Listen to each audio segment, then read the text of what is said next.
Hey guys, welcome back. Value Venture Investing here today. So today we're going to be talking about Air Canada. We're going to be talking about Air Canada. What is the price that this company should be? Where is Air Canada going? We're going to get a little bit more into detail on that today in terms of some valuation, in terms of where I think this stock should be going. They just reported their Q1 on Friday. Stock was up over 15%. We're going to be nearly rather 15%. We're going to be talking about that. We're going to be talking about why it went up on these earnings that weren't necessarily great, but some things that I thought were quite great with it. But if you haven't watched this channel before, and even if you have, we've talked about this before, and I just wanted to bring this up here quickly. Again, like I say, the stupidity of how cheap the stock is, in my opinion. Market cap is about $5.66 billion right now. That's the total value of this company. Our revenue for the trailing 12 months, last 12 months, was $22.25 billion. So the revenue that the company is bringing in is literally like quadruple the value that's trading at the entire company, which is crazy. The cash on the balance sheet, $7 billion, exceeds the value of the company. Now, I know one thing that's probably offsetting that is we got $12.67 billion in debt. But a lot of that has to do with lease liabilities, and that's what they're focusing on paying down. Even that, and even the fact that I know that airlines generally don't command, expensive multiples, anything like that, it's just continues to kind of bewilder me why this stock is hated so much.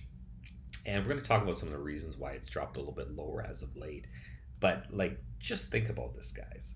So first thing we're going to get into here, we're going to talk about the Q1 2025 earnings. We're going to go into the PE it's trading at right now, which is crazy, 4 times earnings. We're going to do a little stock projection here. But in terms of this quarter, we got Q1 2025, we got Q1 2024, so we got a year-over-year comparison, and then we've got the last 4 quarters. Passenger revenue was down about 3% year-over-year. Now, they talked about this on the conference call. A lot of this has to do with Canadians basically not going to the United States, right? This is something that's kind of hurt the stock as of late. So I mean, surprisingly, 3% is not that bad. Consider all the nationalism, if you will, up in Canada here. Also a high, U.S. dollar relative to the Canadian dollar has hurt that as well. So $4.3 billion, lower than the last, 4 quarters, but not too bad. Cargo revenue, was kind of a bright spot, up 16%. And it's something that's been doing quite well. And they've talked about it before. They didn't talk about it at all really on this conference call, but something that they wanted to focus on a bit more. But they think that this $250 million kind of has to do with a lot of companies trying to get ahead of the tariffs and stuff like that. So we'll have to watch that going forward. Other revenue of $615 million is up 8% over a year. So that gives us total revenue of $5.1 billion for the quarter. And that was down 1% year over year. So not too bad. I mean, cargo revenue kind of offset some of the losses in passenger. But not too far off all the other quarters. We had a net income loss of $102 million, which gave us an earnings per share of 40 cents. And like I said, cash is just over $7 billion. And they're going to be implementing or utilizing that cash in a lot of different ways. So, the quarter was not as great as expected. But again, it wasn't that bad. But nonetheless, we're looking at Air Canada here is trading at $17 per share now. It's got a PE of 4. It's just crazy. Now, I know Air Canada's PE, historically maybe has been around 6, roughly. So I just did a little math here. That would bring us to $25 per share. Quite an increase. If you look at US, I know this isn't apples to apples, but if you look at US carriers, you even look at one Canadian airline that's publicly traded, they're anywhere from maybe 12 to 13. So you give this a multiple of 12, a PE of 12, there's your $50 that we've been talking about. Like I've said before, I think this is about a $40 stock. It's just taken a lot longer than I thought. And so, to be conservative, I say, if you got this thing, I mean, we're sitting at 4 now. The PE just recently be more, give it a 7. Price to earnings of 7, we're looking at a $30 stock. I think it should easily be there. And then we're going to add another $5, and I'm going to explain to you why we're going to get to that and how we're going to get to that. But I think it's yeah, I think it's pretty crazy. I mean, we say we like Air Canada's had their multiple, I think, as high as 30 before. Like we could see $100 stock, but if we're being conservative, I mean, this thing should be $30-$40 a share, and that's just in my opinion, right? Um, Going a little bit more into the financials, we're not going to spend too much time on this. Like I said, this is year over year comparisons. We went into this, getting into those operating expenses a little bit more. Aircraft fuel, in terms of a percentage of total revenue, was a little bit better than the year ago quarter. Hedging had something to do with that. Like I said before, they've started hedging. Wages, salary, and benefits is a big, obviously, portion of these operating expenses.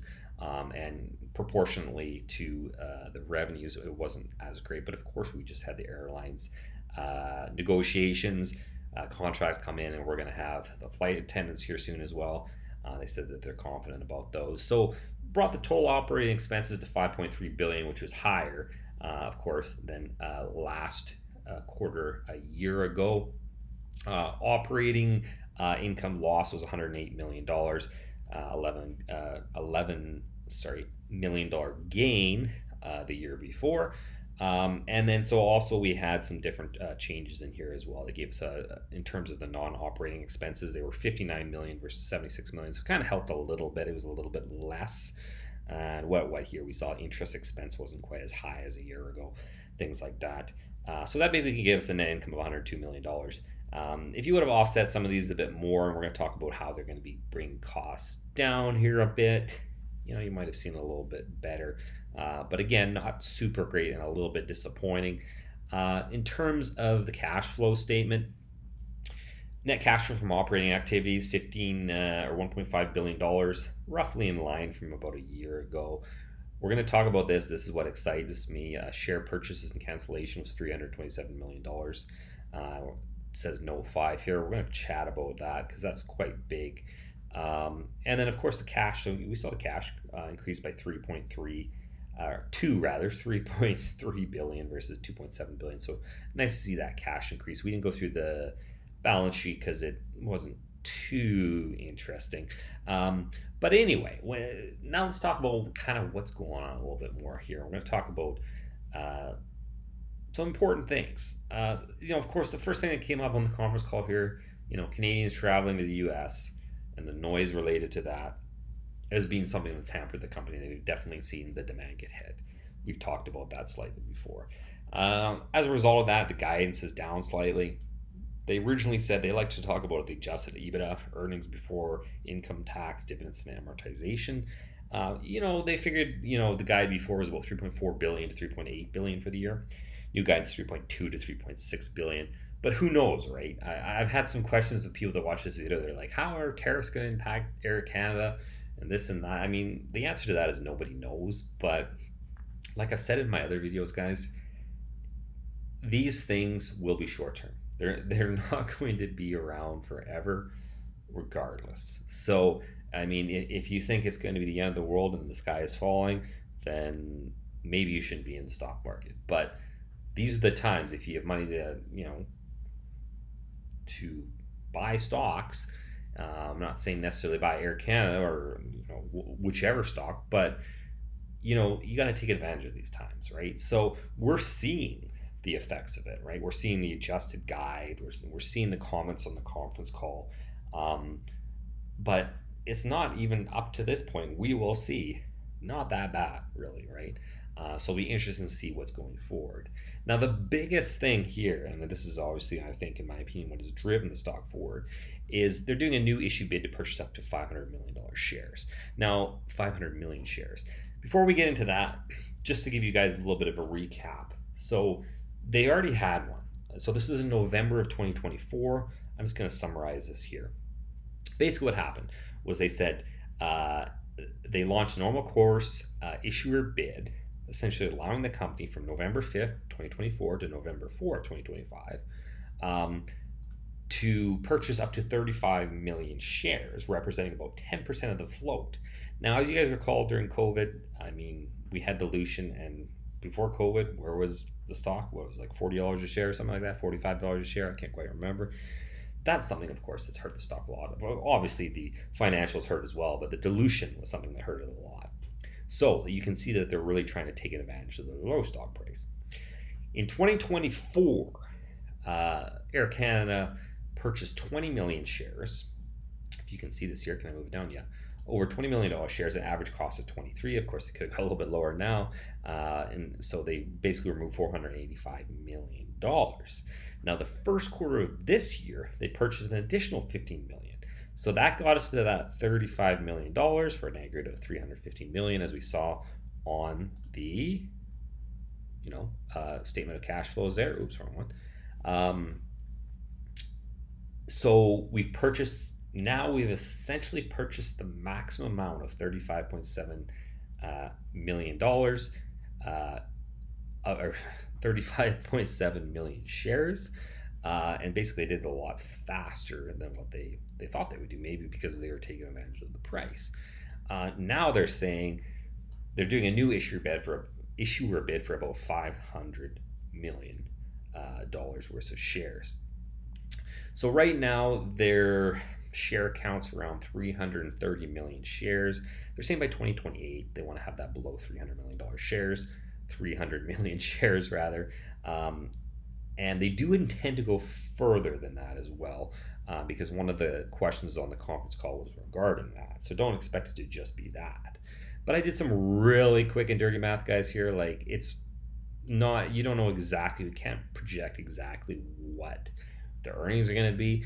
But bringing that earnings per share, and we go back to basically what we had before here, at a PE of 7, if we did the last 4 quarters at that share count of, say, 300 million shares outstanding, that would have given us maybe $5 a share, so like $35 a share. So if you think that Air Canada could get a PE of 10, and that brings us to a stock price of 42 by 2028, it's at a PE, all things remaining equal, you could be at around 47, right? So basically that's where it is. It's not huge, but then again, I mean, it's definitely great. And this is what they've talked about before. We talked a couple quarters ago about how excited I was that they're interested in returning cash, not necessarily in the form of dividends, but value to the shareholders, right? They talked about $150 million of savings in 2025. So again, that would make, this for the whole year. They're trying to bring those costs down.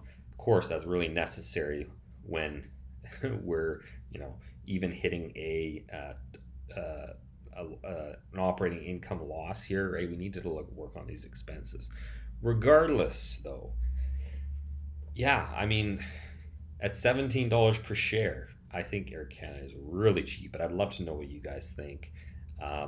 Obviously, they have a lot of debt, but they're doing their best. They're doing their best to utilize the capital in a certain way to really drive more value to shareholders. And they're taking advantage of the low stock price, in my opinion. And we're going to have to see. We're going to have to see what happens with the whole tariff situations going forward and all that. But again, my opinion, and it's just opinion, guys. I've said this before, and it's been forever. I know it's been a long time, but this should, in my opinion, be a $40 stock. But when are we going to get there? I don't know. When do you guys think we're going to get there? What were your thoughts on the quarter? Don't forget to like the video, guys. Subscribe. Really helps me out. And I'll see you in the next one.